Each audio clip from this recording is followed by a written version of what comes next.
اور خاص طور پہ مومنین کو اللہ سبحانہ و تعالیٰ اسپیشل قسم کا امن بھی نصیب کرتے ہیں. اور اللہ کی ذات سبحانہ و تعالیٰ کی ذات ایسی ذات ہے کہ اگر ہم کوئی گناہ کر بیٹھتے ہیں، ہم اللہ سبحانہ و تعالیٰ کو ناراض کر بیٹھتے ہیں، تو بھی ہمیں امن کے لیے اللہ تعالیٰ کے ہی پاس جانے کی ضرورت ہے، اس کی ہستی سے ہی رابطہ کرنے کی ضرورت ہے. دنیا کے علاوہ آخرت میں بھی اللہ سبحانہ و تعالیٰ ہی امن دیں گے، اور آخرت کی ساری منزلوں میں بھی ہمیں امن کی ضرورت ہے، موت سے لے کر اور پھر اٹھائے جانے تک اور آخری منزل کے پہنچنے تک، اور اس میں بھی آگے اللہ سبحانہ و تعالیٰ سے ہمیں امن درکار ہے.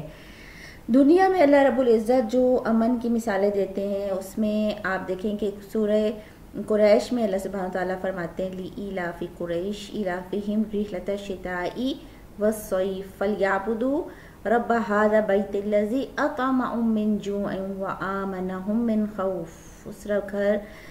اس گھر کے رب کی عبادت کرو جس نے تمہیں اطعمہم من جوع، جس نے تمہیں بھوک میں کھانا کھلایا، وآمنہم من خوف، اور خوف سے امن بخشا.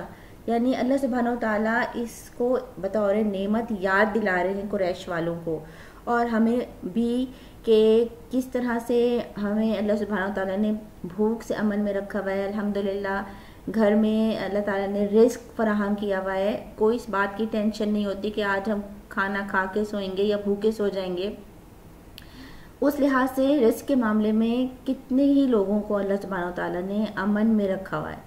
پھر اللہ سبحانہ و تعالیٰ نے ہمیں خوف سے کتنا پر امن رکھا ہے کہ ہمیں یہ خوف نہیں ہوتا کہ کوئی دشمن ہم پہ حملہ کر دے گا، یا کسی بھی چیز کا خوف جو ہے وہ بے چین کر دیتا ہے. ایون کہ اگر گھر میں کوئی بیمار ہی ہو اور نعوذ باللہ کسی کی حالت زیادہ ہی خراب ہو، تو پورا گھر ایک بے چینی کی کیفیت میں رہتا ہے، امن میں نہیں ہوتا.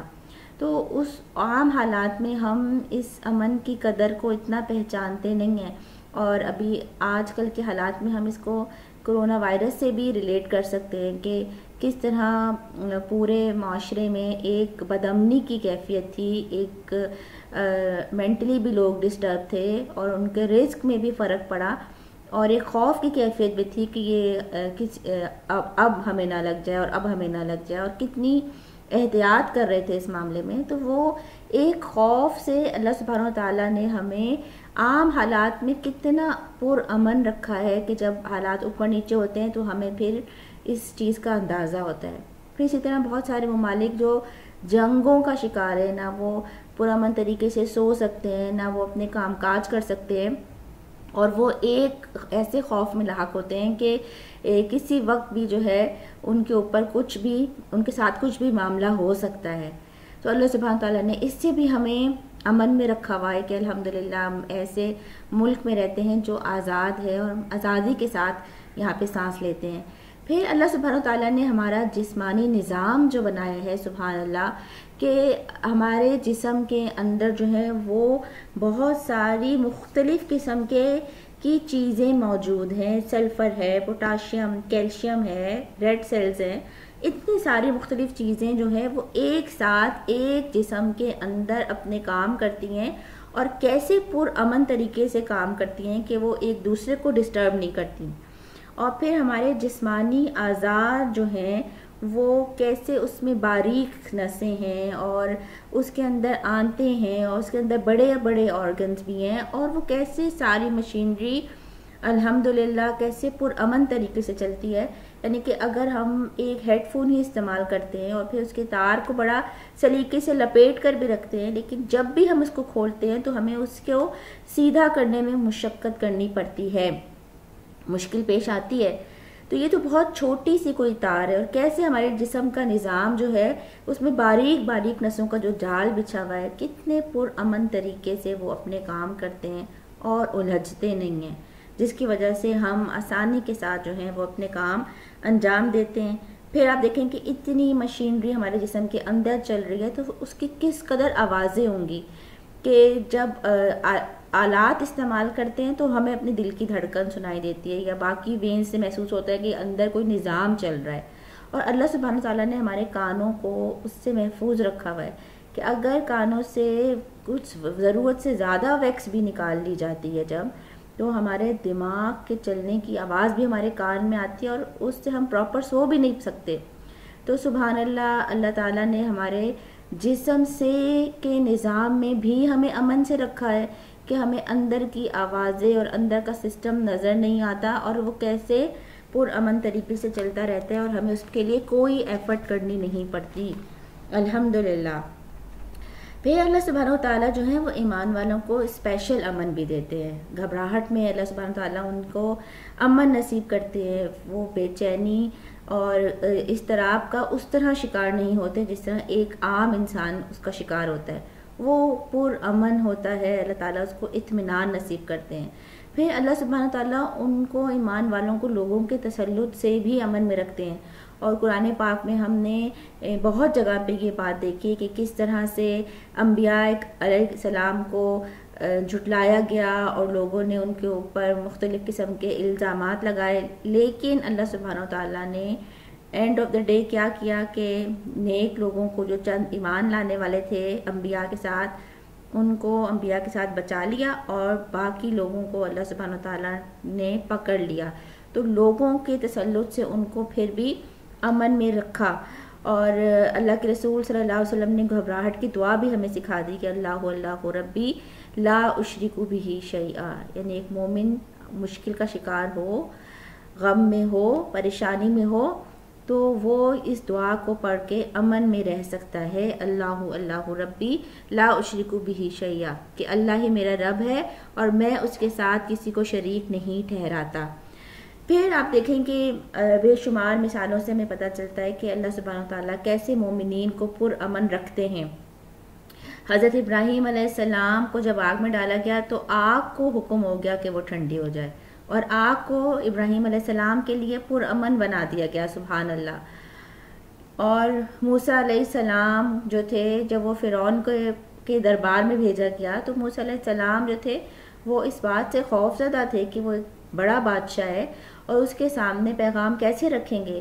لیکن اللہ سبحانہ تعالیٰ نے فرعون کو اور اس کی ہر چال کو، موسیٰ علیہ السلام کو اس کی ہر چال سے محفوظ رکھا، اور فرعون اتنا پاورفل ہونے کے باوجود موسیٰ علیہ السلام کا کچھ بگاڑ نہیں سکا. اور کیسے اللہ سبحانہ تعالیٰ موسیٰ علیہ السلام کے لیے سمندر میں سے راستہ بنا دیتے ہیں اور موسیٰ علیہ السلام جو ہے اس راستے میں سے پرامن طریقے سے اپنی قوم کو لے کے گزر جاتے ہیں. یعنی اتنا بڑا یہ لیسن ہے ہمارے لیے کہ جو رب سمندر میں سے راستہ بنا سکتا ہے، اس کو امیجن کریں تو رونٹے کھڑے ہو جاتے ہیں کہ سمندر میں سے راستہ، کہ آگے سمندر ہو اور پیچھے جو ہے وہ آپ کی دشمن قوم ہو، لیکن کیسے اللہ سبحانہ تعالیٰ جو ہے وہ سمندر کو حکم دیتے ہیں. تو ہر چیز اللہ کے کنٹرول میں ہے. کبھی مشکل میں پھنسیں تو یہ دعا مانگیں کہ اللہ تعالیٰ آپ نے تو موسیٰ علیہ السلام کے لیے سمندر میں سے راستہ نکال دیا تھا، میرے لیے بھی اس مشکل سے نکلنے کا راستہ بنائیں. اور اللہ سبحانہ تعالیٰ کے لیے یہ کرنا بہت آسان ہے. پھر کیسے اللہ کے رسول صلی اللہ علیہ وسلم کو غار ثور میں جب دشمن بالکل قریب پہنچ گیا تھا، اللہ سبحانہ تعالیٰ نے پرامن رکھا، اور وہ حضرت ابو بکر صدیق کو بھی تسلی دیتے ہیں کہ غم نہیں کرو، اللہ ہمارے ساتھ ہے. جبکہ بہت زیادہ دشمن جو تھے وہ قریب آ چکے تھے اللہ کے رسول صلی اللہ علیہ وسلم کے، لیکن اللہ سبحانہ تعالیٰ اپنے مومن بندوں کو ایسے مشکل وقت میں خاص دل تھام لیتے ہیں اور خاص امن نصیب کرتے ہیں، جس سے وہ پروڈکٹیو ہی رہتے ہیں، وہ اپنے کام کرتے ہی رہتے ہیں. ورنہ آپ دیکھیں کہ غم، پریشانی اور تکالیف اور ڈپریشن میں انسان جو ہے وہ پروڈکٹیو کام کرنا چھوڑ دیتا ہے، وہ پھر بس اپنے آپ کو ہی نہیں سنبھال سکتا تو اس اپنی زندگی ضائع کرنا شروع کر دیتا ہے. لیکن اللہ تعالیٰ پہ بھروسہ کرنے والوں سے اللہ تعالیٰ ایسے حالات میں بھی کام لیتے رہتے ہیں ان کو امن نصیب کرنے کے بعد. پھر یہ امن کے مستحق کون لوگ ہیں کہ سورہ الانعام میں اللہ سبحانہ وتعالیٰ نے بتایا کہ الذین آمنوا ولم یلبسوا ایمانہم بظلم اولئک لہم الامن وہم مہتدون. وہ لوگ جو ایمان لائے ہیں اور انہوں نے اپنے ایمان کے ساتھ ظلم کو نہیں ملایا، ایمان میں ظلم کی ملاوٹ نہیں کی، یہی لوگ امن نصیب ہوگا ان کو، اور وہی لوگ ہدایت یافتہ ہیں. اب ایمان میں ظلم کی ملاوٹ کیا ہوتی ہے کہ شرک کو اللہ سبحانہ و تعالیٰ جو ہے وہ ظلم عظیم کہتے ہیں، ان الشرک لظلم عظیم۔ تو اپنے ایمان میں شرک کی ملاوٹ کیا ہے کہ ایک ایمان والے کو بھی شرک سے بچنے کی ضرورت ہے، کہ وہ دیکھے کہ چھوٹی چھوٹی باتوں میں کہیں شرک تو نہیں کر بیٹھتا، اللہ سبحانہ و تعالیٰ سے پہلے کسی اور سے تو نہیں آس لگا لیتا، کسی اور سے تو نہیں مدد مانگ لیتا۔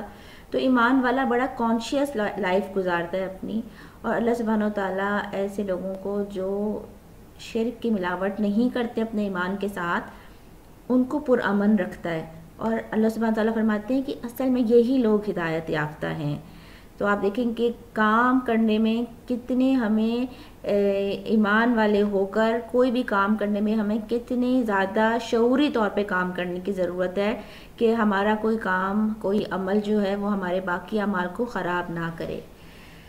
پھر جو لوگ شرک نہیں کرتے ان کو امن نصیب ہوتا ہے، جیسے کہ آپ نے آیت کے حوالے سے دیکھا، اپنی تقدیر پہ راضی رہنے والے، رضیت باللہ ربا وبالاسلام دینا وبمحمد صلی اللہ علیہ وسلم نبی و رسولا۔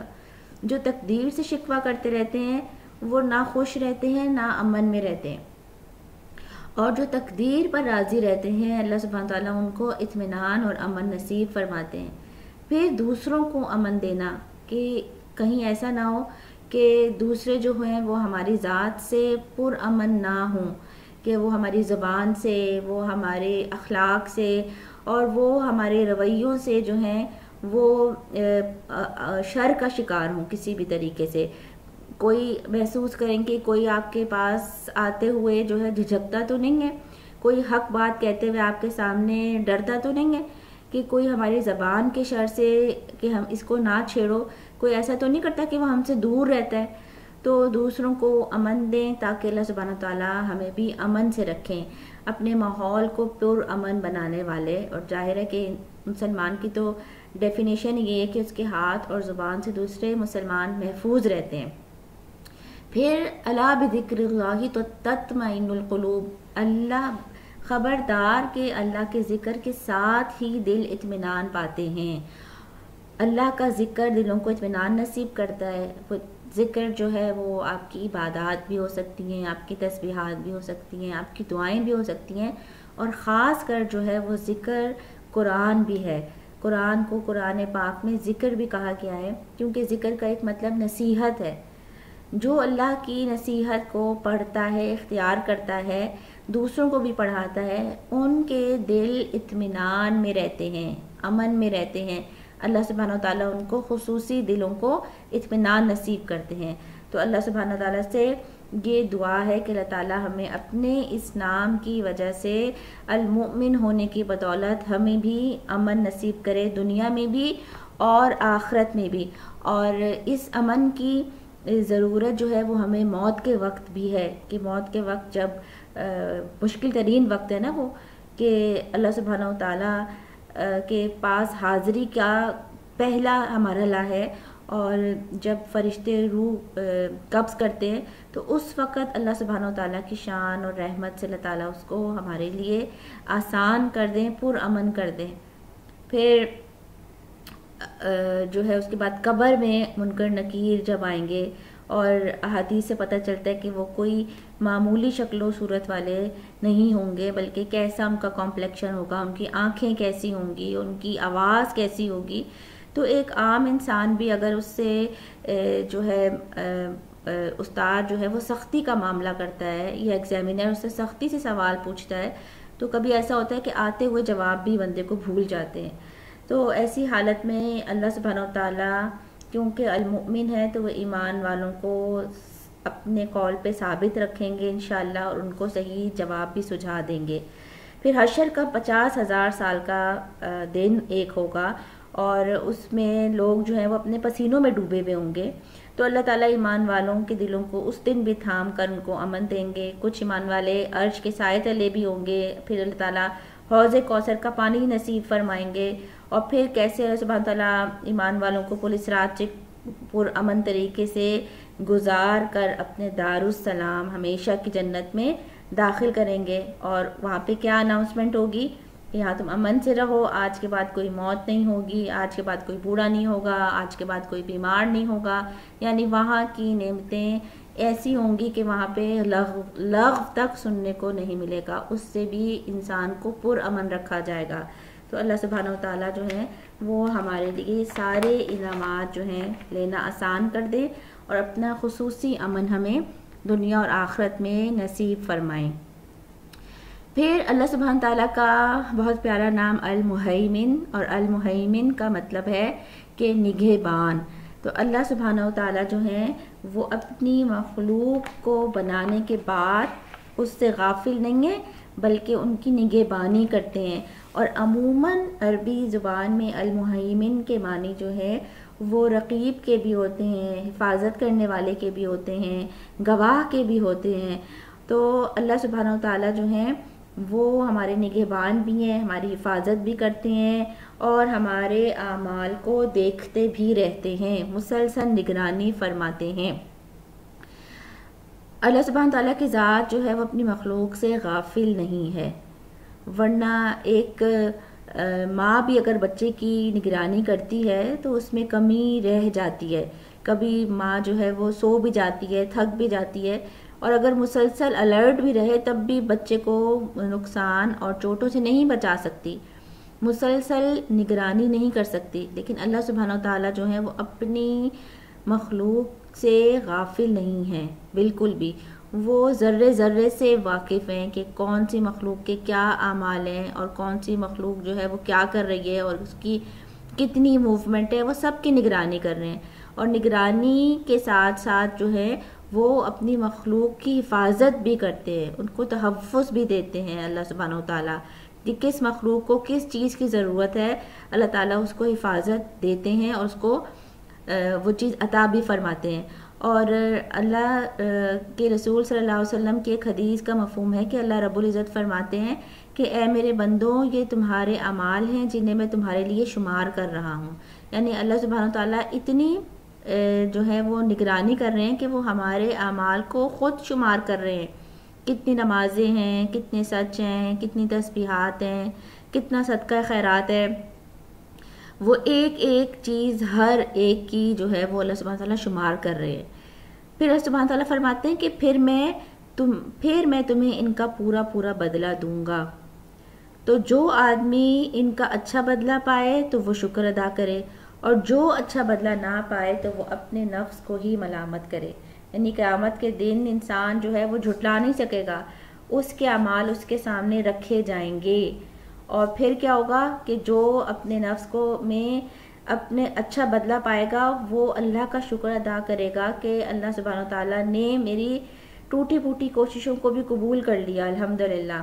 اور جو اچھا بدلہ نہیں پائے گا تو اس میں اللہ سبحانہ تعالیٰ نے کوئی کمی بیشی نہیں کی اس کے اعمال میں، بلکہ وہ خود ہی اس نے اپنے اوپر ظلم کر کے اپنا اعمال نامہ خراب کر لیا، تو وہ اپنے اوپر ملامت کرے گا.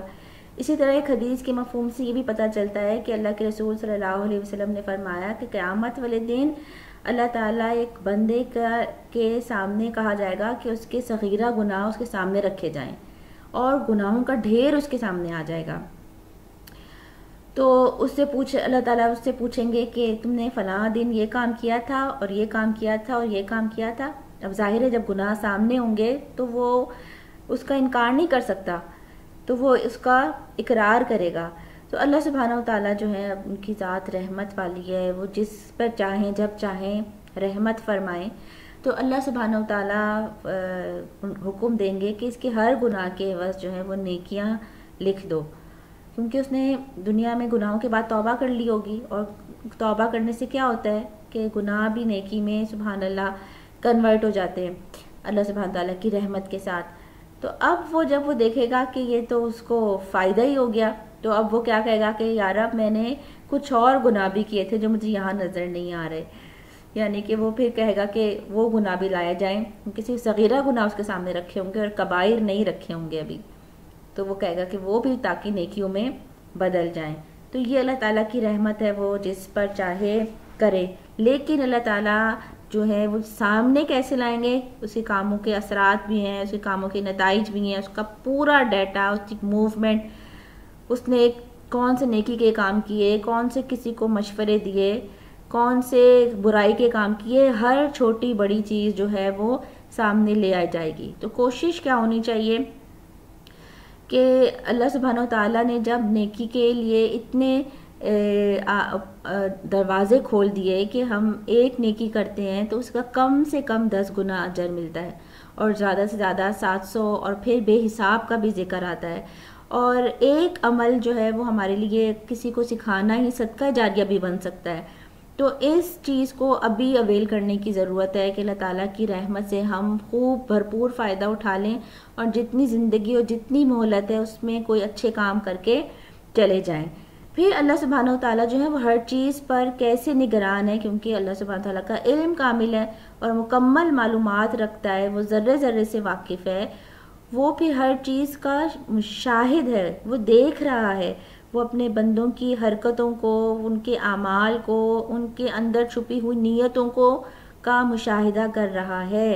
اور آپ دیکھیں کہ قیامت والے دن جو ہیں وہ ہمارے نامہ اعمال میں اعمال جو ہیں وہ تولے جائیں گے، کس بیس پر کہ وہ ظاہر اور باطن کا جاننے والا تھا۔ اس نے خالی ظاہری معاملہ نہیں کیا کہ اعمال کو گننا شروع کر دیتے، بلکہ ہماری نیتوں کی بیس پر ہمارے عملوں کا وزن ہوگا۔ جتنی نیت خالص ہوگی اتنا وزن جو ہے وہ چھوٹے عمل کا بھی بڑھ جائے گا۔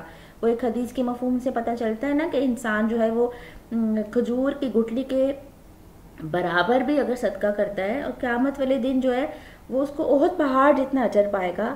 تو کیوں؟ کیونکہ اس کے پاس ہو سکتا ہے خرچ کرنے کے لیے وہ کھجور ہی تھی، اور اس نے اسی کو اللہ تعالیٰ کے راہ میں دے ڈالا۔ تو اللہ سبحانہ و تعالیٰ جو ہیں وہ اعمال کو گنیں گے نہیں، بلکہ ان کو تلوائیں گے تاکہ ہماری نیتوں کا بھی وزن ہو جائے۔ تو یہ کوئی نگران ہی کر سکتا ہے کہ جس نے اتنی باریک بینی سے ایک ایک چیز کو محفوظ کیا ہو۔ پھر اللہ سبحانہ تعالیٰ جو ہے وہ ہمارے اوپر براہ راست نگران ہے، ان کو کسی سیٹلائٹ کی ضرورت نہیں ہے، ان کو کسی ٹیم کی ضرورت نہیں ہے کہ وہ جاسوسی کے لیے کوئی ٹیم مقرر کریں کہ کون کیا کر رہا ہے۔ اللہ سبحانہ تعالیٰ جو ہیں وہ ہر چیز کو بذات خود دیکھ رہے ہیں اور مسلسل نگہبانی کرتے ہیں۔ لا تأخذہ سنۃ ولا نوم، وہ تھکتے نہیں، انہیں اونگ نہیں آتی، ان کو نیند نہیں آتی، وہ سب چیزوں کی حفاظت فرماتے ہیں۔ اور آپ صلی اللہ علیہ وسلم کو اللہ سبحانہ تعالیٰ نے یہ بات بتائی تھی کہ میں قرآن پاک میں ایک جگہ پہ ایک مفہوم ملتا ہے کہ جب تم نماز کی حالت میں ہوتے ہو تو میں تمہیں دیکھتا ہوں، جب تم سجدے کی حالت میں ہوتے ہو تو میں تمہیں دیکھتا ہوں۔ یعنی کہ اللہ سبحانہ تعالیٰ ہمیں اسپیشلی جو ہے وہ کب دیکھتے ہیں کہ جب ہم عبادت کی حالت میں ہوتے ہیں، تو اس وقت احساس کرنا کہ اس وقت اللہ رب العزت مجھے دیکھ رہے ہیں اور میں اپنے معاملات کیسے کر رہی ہوں اور میں ان کی ادائیگی کیسے کر رہی ہوں، اور اس میں معاملات اللہ کے سپرد کرنا پھر کتنا آسان ہو جاتا ہے۔ پھر اللہ سبحانہ تعالیٰ نے نگران فرشتے بھی ہمارے اوپر مقرر کر رکھے ہیں، کرامن کاتبین، اور یہ نگران فرشتے جو ہیں ان کی کیا ڈیوٹی ہے کہ وہ ہمارے اعمال نامے کو لکھتے ہیں، اور فجر اور عصر میں ان کی ڈیوٹیز چینج ہوتی ہیں، اور اللہ رب العزت کو خوب پتہ ہے کہ میرا بندہ کیا کر رہا تھا، لیکن اللہ تعالیٰ اپنے عبادت گزار بندوں کے بارے میں اسپیشل ان سے پوچھتے ہیں کہ وہ کیا کر رہے تھے، تو فرشتے ان کو بتاتے ہیں کہ جب ہم گئے تھے تو وہ تب بھی نماز پڑھ رہے تھے، اور جب ہم واپس آئے ہیں وہ تب بھی نماز پڑھ رہے تھے، جبکہ اللہ رب العزت کو خوب پتہ ہے کہ وہ کیا کر رہے تھے۔ پھر یہ فرشتے ہمارے منہ سے ہر نکلی ہوئی بات کو کیچ کر لیتے ہیں، ہر وقت جو بھی ہم چھوٹی بڑی کچھ بھی موومنٹ کرتے ہیں وہ ان کو درج کر لیتے ہیں، تاکہ جو ہے وہ قیامت والے دن ہم کسی چیز کو جھٹلا نہیں سکیں۔ پھر اللہ رب العزت نے ہمارے لیے حفاظت کے فرشتے مقرر کیے ہوئے ہیں، ایک آنکھ کی حفاظت کے لیے ہی 6 فرشتے مقرر کیے ہوئے ہیں، جو فرشتے جو ہے ہماری نگہبانی کرتے رہتے ہیں، ہماری حفاظت کرتے رہتے ہیں۔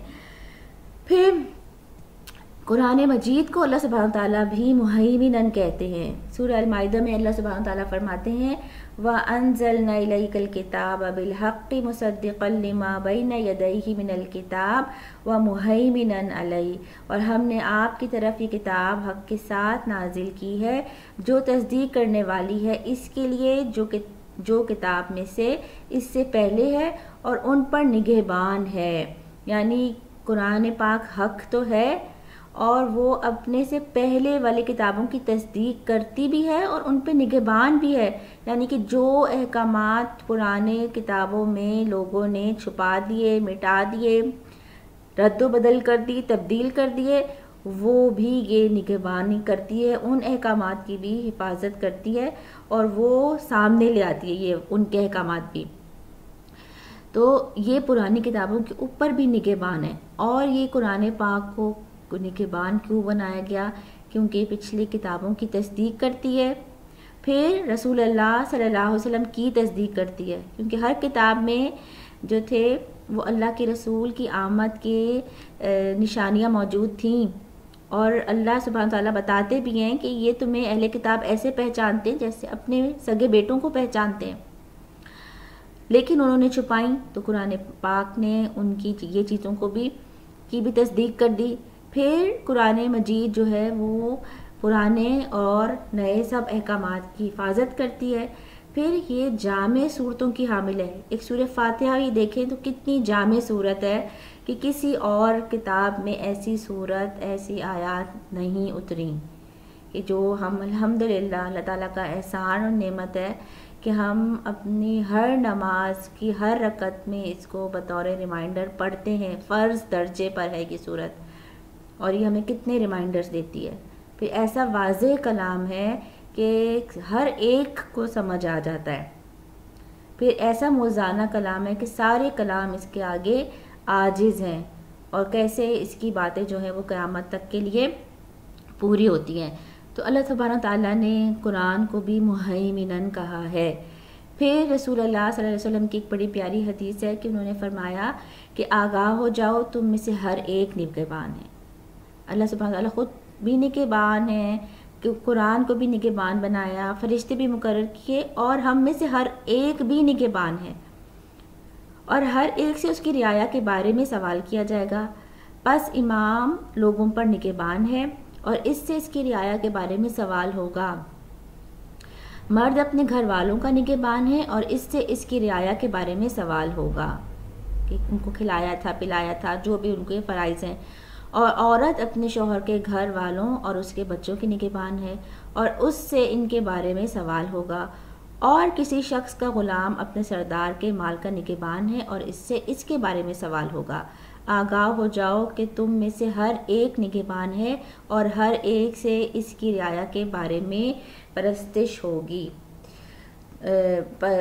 اس سے کیا پتہ چلا کہ ہمارے ماتحت میں جو بھی لوگ آتے ہیں ان کے ہم جواب دیں ہیں، جو بھی ہماری ڈیوٹیز ہیں ان کے ہم اوپر نگہبان ہیں، اور ہمیں اللہ رب العزت کو ان چیزوں کے بارے میں جواب دینا ہوگا. یعنی ہم اگر یہ سمجھے بیٹھے ہیں کہ ہم جو مرضی کریں، ہم ان کے اوپر باس ہیں، ہم ان کے والدین ہیں، یا جو بھی ہمارے ماتحت ہیں ان کو ہم جیسے مرضی ٹریٹ کریں، تو ایسا نہیں ہے. ہر ایک کی ذمہ داری جو اللہ تعالیٰ نے ہم پہ ڈالی ہے اس کے بارے میں ہمیں اللہ سبحانہ تعالیٰ کو کی سامنے جواب دہی کرنی ہوگی. اللہ سبحانہ تعالیٰ ہمارے لیے ان کاموں کو آسان بنا دے اور ہماری نیتوں کو اپنے لیے خالص کر دے، اور اللہ سبحانہ تعالیٰ ہمیں اپنے نام کی ایسی پہچان سکھائیں کہ ہم اللہ سبحانہ تعالیٰ کو صحیح طور پہ جاننا شروع ہو جائیں اور ایک بہترین تعلق اللہ رب العزت سے ہمارا قائم ہو جائے. وما علینا الا البلاغ. سبحانک اللہم و بحمدک، اشہد ان لا الہ الا انت، استغفرک و اتوب الیک.